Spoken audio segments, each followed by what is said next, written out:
I am so excited to welcome all of you to an amazing program today. So I'm Carol, director from the Pathfinders office. You guys should have all received emails from your Pathfinders counselors telling you about Pathfinders interviews that are coming up this week. So if you didn't accept those calendar invites, make sure to do that because that'll give you a 10-minute warning when your sessions are going to be coming up. Today, I'm going to give the floor to Orly Wahba, who's an amazing speaker. She's given a TED Talk, which is a lifelong dream for all of us, and it's amazing. You guys should all listen to it. We sent you guys the link. But she's going to tell you about her story, finding herself, discovering herself, and it's really fitting because we just had a sophomore self-discovery day. You guys all learned about yourselves and the things that make you unique. In your interviews, you're going to be speaking to us about what makes you unique, and you're going to be explaining your story. So it's my distinct pleasure to introduce Orly Wahba to you to tell you guys about her story and an amazing initiative that you guys can get involved with to learn more about yourself and actually make a change in this world. Orly, please take the floor. Thank you so much. First of all, I just want to say thank you so much, Carol.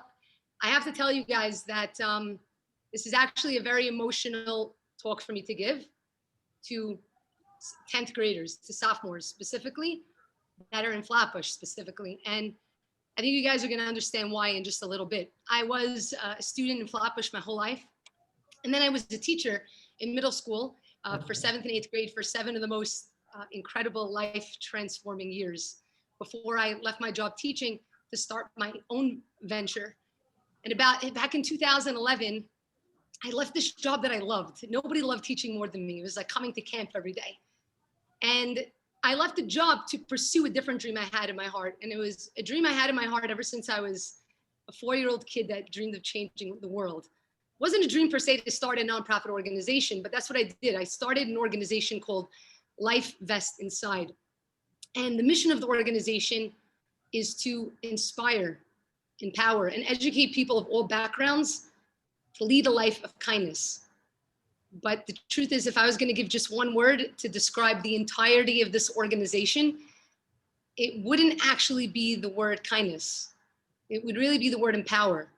To empower people to recognize their value, that they matter, that they're unique, that they're significant. And even though you might be 1 in 7 billion people in the world, the number that matters is that you're one. Recognizing the sense that we're all a piece of the puzzle, different shapes, different colors, but every single piece the same size, each person mattering in their own unique way.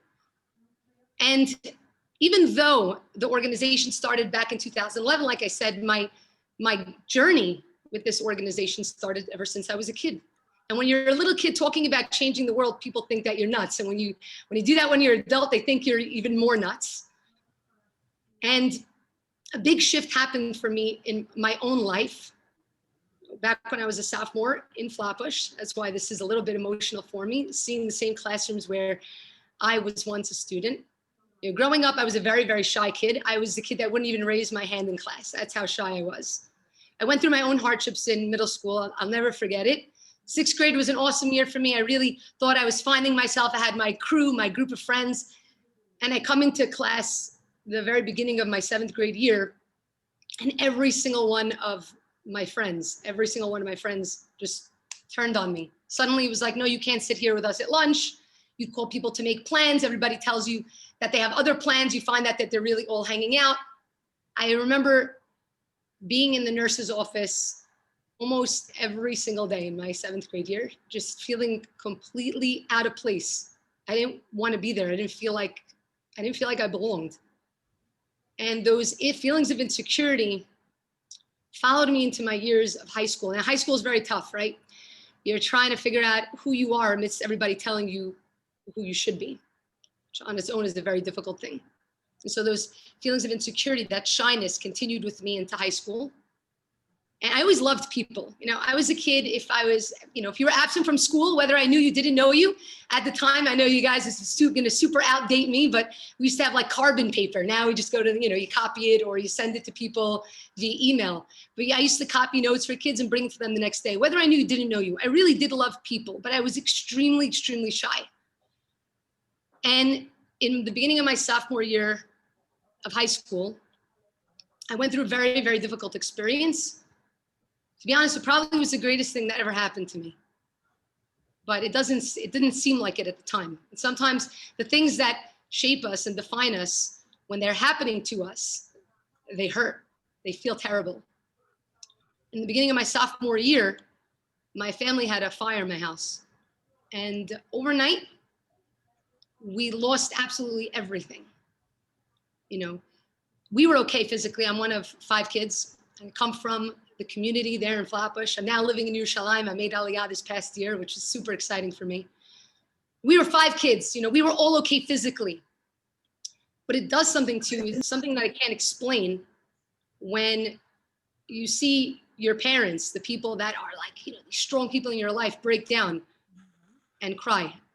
And it was one of those years, which is not very difficult for us to imagine now with 2020. It was one of those years where when you thought, okay, it can't possibly get worse, yet another thing came and it continued to get worse and worse. My dad lost his business.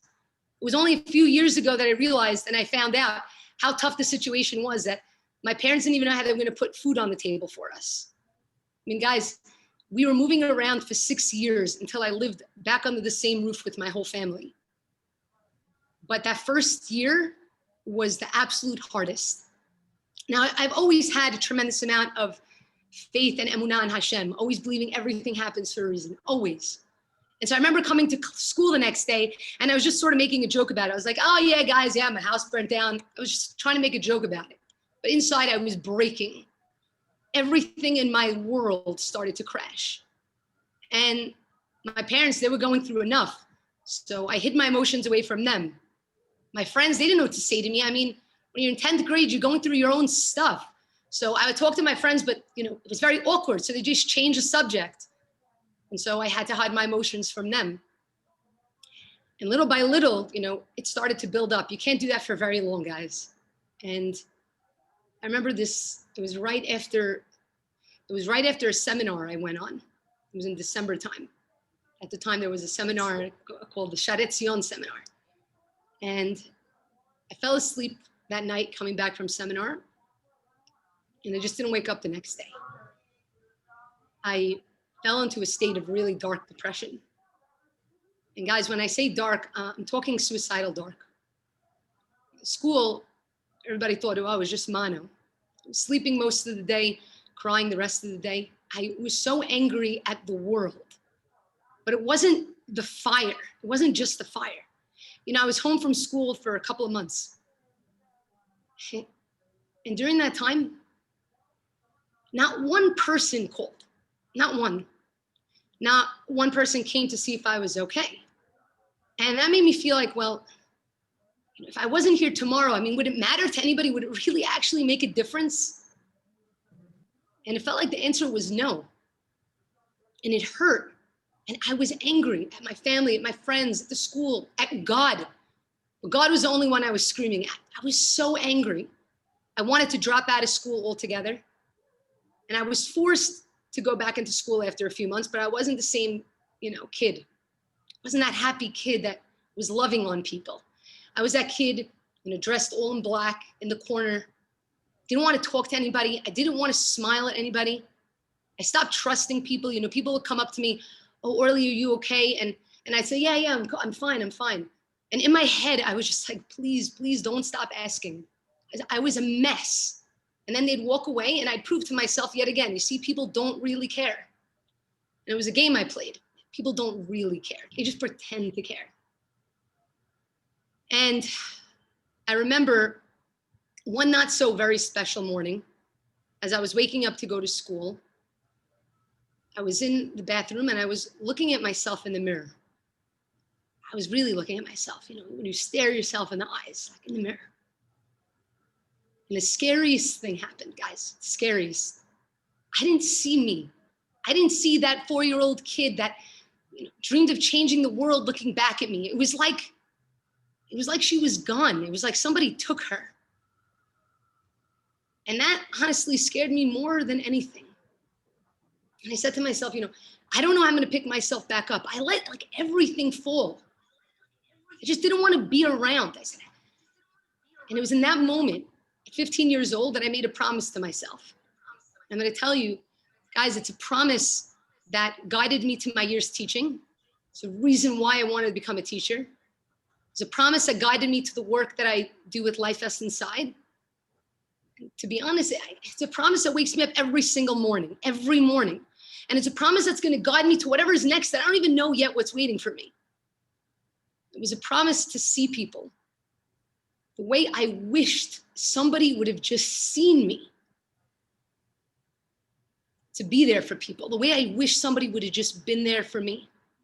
Those next couple of years of high school were really tough. I mean, talking about walking alone in high school, it's scary to even walk across the lunchroom alone. Okay, not feel like you have any friends. But it gave me the greatest chance in the world, guys, okay? And it's a chance that we don't get to do, forget about as kids, we don't even get to do as adults. It gave me a chance to fall in love with me for me. Not because I was trying to impress that person or the other, or I wanted that group of people to think I was so cool. I got a chance to actually see myself. And in my senior year of high school, I'll never forget this. We were on seminar, beginning of the year. And the teacher that was facilitating the session was talking about obstacles. And I did something I never did before, that I never did. I raised my hand. I'm telling you, I was the shyest kid. Suddenly I raised my hand and I had something to share. And I started sharing about obstacles. And the craziest thing happened, these kids that I used to be so super intimidated of, were listening to me. And then coming to me afterwards and asking me for advice.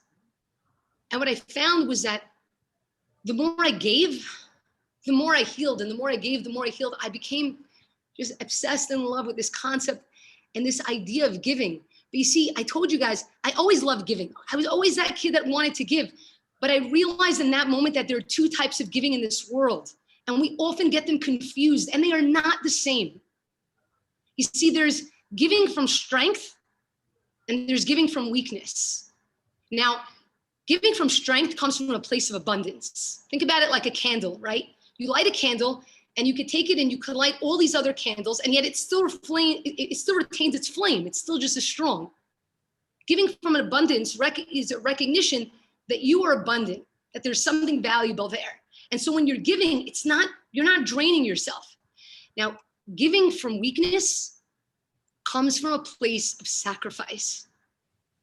What does that mean? Why do people give from weakness? That doesn't mean that it's fake. It doesn't mean that they're fake people, that they're just giving. No, but maybe they're giving to impress somebody, or because they want to be accepted into somewhere, or they want to give off a specific image, but they're giving from a place of lack. And it's so dangerous, guys. I always tell people, if your giving is coming from a place of sacrifice, and only you know if it is, okay? Because you could fool the world. But if it's coming from a place of sacrifice, you need to stop giving. That sounds crazy. What are you talking about? You're all about kindness. No. You need to stop giving out and you need to start giving to you. Because this idea that others are going to help us understand their value is just not true. Because you're not going to find happiness out there. You just will continuously run after it unless you first see happiness in here. And I know it's easier said than done. Trust me, I know. In order to find that sense of self-love, to truly love yourself, it's a really hard thing. And it's not, this is not some sort of video game. It's not like, oh, I beat the game, I'm good to go for the rest of my life. Oh, great, I got confidence, I'm good, see you later. No, it's not true. Your whole life, and I'm sorry to tell you, but it's something that goes up and down. It's something people struggle with. Even the people that you guys look up to, whether it's, Instagram's fans or celebrities or whatever they are, I don't care. Even the most confident person that you see in your life, I promise you, I could put money on it, has days when they don't want to wake up, questions their value and questions their worth and wonders why. It's a normal thing to feel that way. But the value isn't going to come from that there. It's got to come from in here. Only once you come to see and truly love yourself can others actually love you. And it was in that moment that I finally tapped into my voice, that I found this voice that was in me since I was a 4-year-old kid, a voice that was begging to burst out, but didn't know how. And it wasn't easy. I'll tell you something that got me through. And maybe it'll be something that speaks to you. I don't know. There's a line that we say every morning when we wake up, guys. Okay, some of you may say it, some of you may not. It's Moda ani lefanecha melech chai v'kayam shechezarta binishmati bechemla rabba munatecha. Now, when I ask people what that means, some people say, oh, so you're saying, you're thanking God for giving you back your neshama, because when you're sleeping, you're like a 60th dead. And when he gives you back your neshama, it's like you're coming back to life again. But everybody forgets the last two words of this line. Everybody. I don't know why. Rabba emunatecha. Guys, do you know what that means? It means your great faith in me. What are we talking about here? Shouldn't we be saying our great faith in God? No. His great faith in you. What does that mean when you wake up in the morning? You see, every day when you wake up and you open your eyes and you take, that first deep breath in, that's on purpose, by the way. It's like God calling to all of the malachim in Shemaim and saying, come. Take a look at what he's going to do today. Take a look at what she's going to do today. Regardless of the mistakes you made yesterday and the day before and the day before that, every morning that you wake up, it's like God, the king of the universe, is betting on you that you're going to bring something into this world today that nobody else can bring. And regardless of the mistakes that we make, of the mishaps that happen to us, he continues to bet on us every day. The biggest problem is that we are our own enemies of progress. We get in our own way. We sometimes expect so much of ourselves, which is okay to expect. But when we get down on ourselves, always picking at our flaws, always feeling like we're not enough. And in today's world of digital media, and I'm not downing digital media, because without it, I never would have gotten my organization out to the world. And the short film I created while I was a teacher in Brooklyn, New York, wouldn't have reached over 100 million people globally. It just wouldn't have happened, where we have 50, 60 countries joining us, taking part in our activities. That wouldn't happen without it. But what does it do? Where is the dangers? Is that we could constantly compare ourselves with other people, that we think that their life is so much better than ours. We want to be that guy. We forget to be us. Guys, do you know that there was a study done and they asked kids in college, okay, what are the two things that they want most in the world? What are the two things that they're aiming for? Do you know what it came out to be? You're not going to believe this. Fame and fortune. Those are the two things that this next generation thinks is the most important thing that they want in this world. So here's what I tell you. We're going to put this to the test right now. And let's see if it's true. So there's something called the Charles Schultz philosophy. I'm going to tell you guys, I'm going to give you a quick quiz. I'm going to ask you some questions. Just think about them to yourself. You don't need to answer them out loud. See if you could answer the first part of this quiz. All right, here we go. The first question, and this is without looking at Google. Name the 5 wealthiest people in the world. Name the last 5 Heisman Trophy winners. Name the last 5 winners of the Miss America pageant. Name 10 people who won the Nobel or Pulitzer Prize. Name the last half a dozen Academy Award winners for Best Actor and Actress. Anybody get 100 on this quiz? I mean, I didn't think so. It's okay. But here's the second part of the quiz. Let's see how we do on this one. List a few teachers who aided your journey through school. Name 3 friends who helped you through a difficult time. Name 5 people who taught you something worthwhile. Think of a few people who made you feel appreciated and special. Think of 5 people you enjoy spending time with. We all do good on this one. Yeah, you guys were able to answer those questions?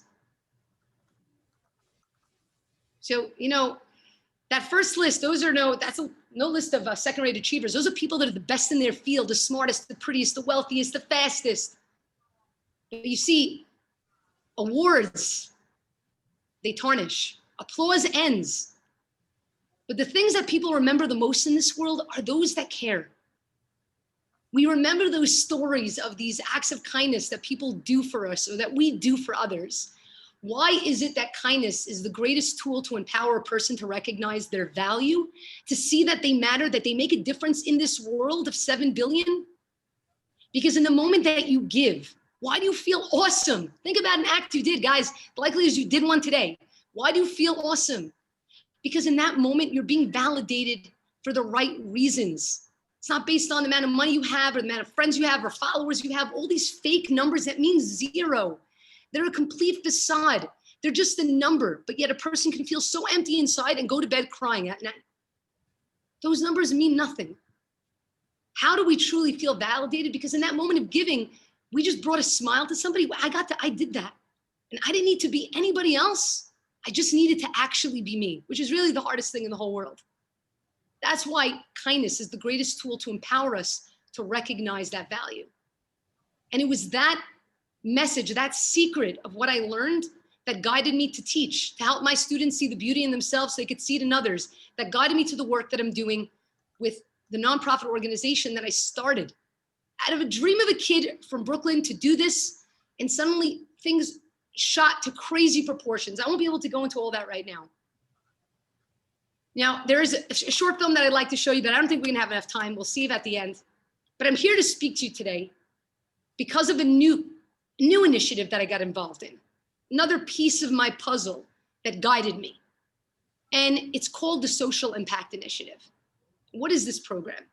About a year ago, I was approached and they said, Orly, we want to be able to provide the next generation, the youth, Jewish youth, with the ability to understand and recognize that they could create positive impact in the world, to inspire them to recognize that. Because in order to dream big about these great big, things that you want to achieve in the world, you first got to believe that you actually can achieve something of value. And so we want to teach social impact, social entrepreneurship through the Jewish lens. I said, wow, this is amazing. The work I do with Life Vest Inside, I love tremendously, but it's not focused just on the Jewish world. It's focused on everybody. To be able to get back into teaching and to connect with my heritage, my roots, that's awesome. And so I signed up for this amazing, amazing initiative. And we're offering this to you guys completely for free. What is it? What it's about? Well, after we're gonna get off, you guys are gonna get an email from Carol sending you a link to sign up for the Social Impact Initiative. Now, there are two parts to this. There's the introductory course. Okay, the introductory course is 5 modules of videos given by myself and another mentor, Max Fieber, who won a crazy deal with Mark Cuban on Shark Tank when he was 15 years old. Yes, 15 years old, okay? And so the introductory course is mainly focused on reminding us to believe in ourselves. It's focused on the importance of recognizing failure and utilizing it as a tool to help you continue pushing forward. Because until you believe in you, until you recognize that, no one is gonna see it in you. It's not an easy thing. It's something we all struggle with. I promise even the people that you in your grade that you think have it all together, they don't have it all together. Trust me, everyone has their self-doubts, everybody. That's what the introductory course is about. Once we're empowered from within, right? And that's the concept of Life Vest Inside, that your greatest strength is within. Once we're empowered within and we put on in a sense, our life vest, that we could stay afloat, now we could go out there into the world and make a difference in our own unique way. And after you go through the introductory course, you have an option to choose to do our master class. What is the master class? The master class is going to go through 6 modules that if you're out there and you have maybe a passion and desire to make a change in the world, maybe as I did from when I was a little kid, maybe you don't even know it yet, an introductory course is going to inspire you. This master class goes through helping you not only develop your idea, it's going to help you formulate it from market and industry analysis to creating your brand identity, to program development, to team building, to fundraising, learning how to take an idea that you have, that's just an idea, and make it turn into and put it into fruition. Because nobody would have thought, I didn't think myself. What was I thinking back then? I was a teacher, left my job teaching, literally put a video online that I did. And within a couple of months, the video went viral. I didn't even know that was gonna happen. How do we make a big dream that we have happen with no resources, and limited, let's say, skill sets? Well, that's exactly what the masterclass is about. Giving you real life examples and tools of how to take that idea or how to develop that idea to create social impact, to make a difference out there in the world, maybe based on a hardship that you're even facing. Because sometimes the greatest initiatives that we put out there come from hardships that we ourselves are facing. Now, if you don't feel like social entrepreneurship is for you, after you go through the introductory course, we have a separate section that focuses specifically on acts of kindness. You know, guys, and I know it might change. It might have changed in Flatbush, you know, since I've been there. But I remember when we were there in school, you had to do, you know, your 40 hours of chesed. And these always get me crazy. People talking about chesed, like something that you do. Like, oh yeah, you know, I do chesed on Monday and Friday from 4 to 5. Oh, you missed me, call my secretary, she'll schedule next week. No, no. Chesed is not something that you do. It's not. You know, who is known as Ish HaChesed? It was Avraham Avinu. Why? Avraham never did chesed. Now, you might think I'm crazy. You know, have some Torah teachers going nuts. What do you mean? He never did chesed. Avraham lived chesed. His concept was that his tent was always open on all sides. He put on the lens of kindness. He was looking at the world through this incredible lens. But it starts by first seeing yourself. It starts by first seeing you. Once you could see you, it's very easy to embrace others for who they are. And so through this track, we're going to be able to learn and understand that chesed is not an action that you do, but it's something that you live. It is not an obligation of 40 hours and getting someone to sign a paper. It is a privilege, guys. It is the greatest medicine. It's what's going to lift you up. It's what's going to be able to blow up your own life vest. You know, what's the concept of a life vest? What's the difference between one that can allow somebody to drown and one that can let somebody float? It's one thing, guys. One thing that makes a difference. Air. That's it. Air. If you have a life vest that has no air in it, it's not going to save anybody. But what is the idea of air? When you're blowing in with your own air supply, when you're giving from yourself, you're putting that air, you're building that vest stronger and stronger. And when it's strong and you're uplifted, when you are now afloat, you can help others stay afloat. That's why when you're on a plane, what do they tell you? They say, in case of an emergency, put on your life vest and then help the kid next to you. Sounds very cruel. You're with a kid, I don't care about the kid, help you and then talk. But they understand the concept. Unless you understand and recognize your value, you're just not going to be able to see it in others. Believing in ourselves is not easy. I want to end with a short story, and then we're going to get some questions. You know, back when I was in 3rd grade, school was not easy for me, by the way. Learning was very hard for me. I was in 3rd grade. I couldn't even read. And I was taken out of my class with all my friends, and I was put in resource room. I don't know if you guys still have that there and whatever. Much smaller setting. My friends, I mean, okay, they were 8 years old, making fun of me. Oh, you're so slow. You can't learn. I felt terrible. I hated going to school. Obviously, if you're not good at something, you hate going there. I hated it. And I'll never forget, one day I came into class and the resource room teacher, she gave us this poem, okay? And she gave it to me and she said, okay, I want you to take it and I want you to decorate it. So I took it. I was 8 years old, guys. I put it on a piece of pink construction paper and I put like sparkles and stuff on it. But I read it, not once or twice, but 50 times, 100 times. I'll never forget that poem till this day. And the poem goes as follows. It says, if you think you can't do it, you can't. If you think you dare not, you don't. If you'd like to win but think you can't, it's almost a cinch you won't. If you think you'll lose, you're lost. For out in this world we find success begins with a fellow's will. It's all in a state of mind. Life's battles don't always go to the stronger or faster men.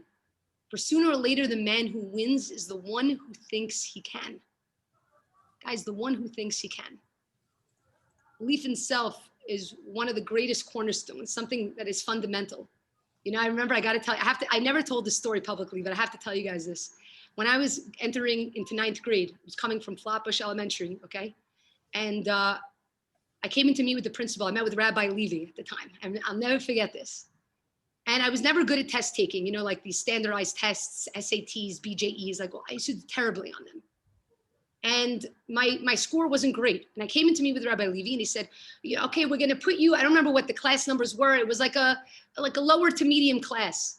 And I said to him, I looked at him in the eye and I told him this, I said this poem to him.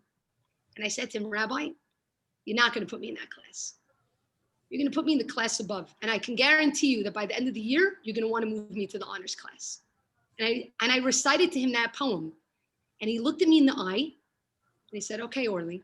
And that's exactly what actually ended up happening. You know, believing in ourselves is not easy, especially with a lot of people telling us that we can't do things. And I'm sure many of you have sometimes had people tell you can't do things. But I think probably the greatest lesson I could tell you is this. In your life, you're gonna have loads of people telling you can't do things. Guys, when I started my organization, and even till this day, you have no idea the amount of discouragement I got from the people that are closest to me, from my family, people thinking I'm nuts. What are you doing, leaving your job, putting all your money into this organization? Who do you think you're gonna touch? Who do you think you're gonna impact? People thought I was crazy. The discouragement was intense. Nobody would have, judged me if I gave up. But I'm gonna tell you this, and remember this, When somebody doesn't believe in you, it is not because they don't believe in you. It is because they don't believe enough in themselves. Guys, if somebody doesn't believe in themselves, how could they possibly believe in you? Same ways, if you don't love you, how could you possibly love others? Why is there so much strife and animosity in the world, in the US, in politics and religion? Because people don't believe enough in what they believe in. You see, if you're secure in who you are and what you believe, you're not afraid that the ideologies and thoughts of others are going to influence you and impact you. Therefore, you're not forced to shove your ideologies down another person's throat. You can respect the fact that you believe one way and someone sees something another way, and you can embrace them in spite of it. So remember, the next time that somebody might discourage you has nothing to do with you. It has to do with their lack of belief in themselves, and continue pushing forward. Because if you think you can, there's nothing you can't do. I want to thank you guys so much for having me. I want to encourage you to sign up for this intro program. Go through this introductory program. It's hopefully going to provide you that inspiration, provide you that motivation to believe in yourself. And if you ever need a reminder, and I mean this, okay, I'm not just saying this. I know I don't see you guys.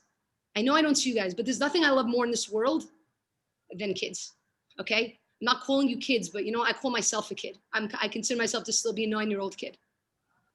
I'd never stop looking at the world through the eyes of a kid, through the eyes of a child. Don't ever allow somebody to stop you from believing that change is possible in this world. Don't. They're going to try to take it from you. Don't let them. It is your choice. And if you ever need somebody to remind you to bet on yourselves, you can give me a call. Orly at lifeestinside.com. I answer every email. I don't care if they send you my WhatsApp number. I made a promise to myself at 15, guys. I'm not ready to break that promise, to see people the way I wish somebody would have seen me. So I want to thank you, and I want to open it up right now. If there's any questions or feedback or comments, please feel free, to send it over right now. I don't know if we're allowed to have engagement. I don't know if there is engagement. What's going on? I'm not sure. Carol. If anybody has a question, you can unmute yourself in the class or write it. Oh, awesome. Great. We don't have that much time, and I'm sure you guys are all practicing the amazingness. I will put I'm going to do this. If there is a question, you can type it here. I'm going to put my email address over here in the chat. I don't know if it comes to you guys or not, or feel free, Carol, to send it to them. But I definitely want to encourage you. I want to encourage you to take a step, to make a choice, because everything in life is a choice, okay?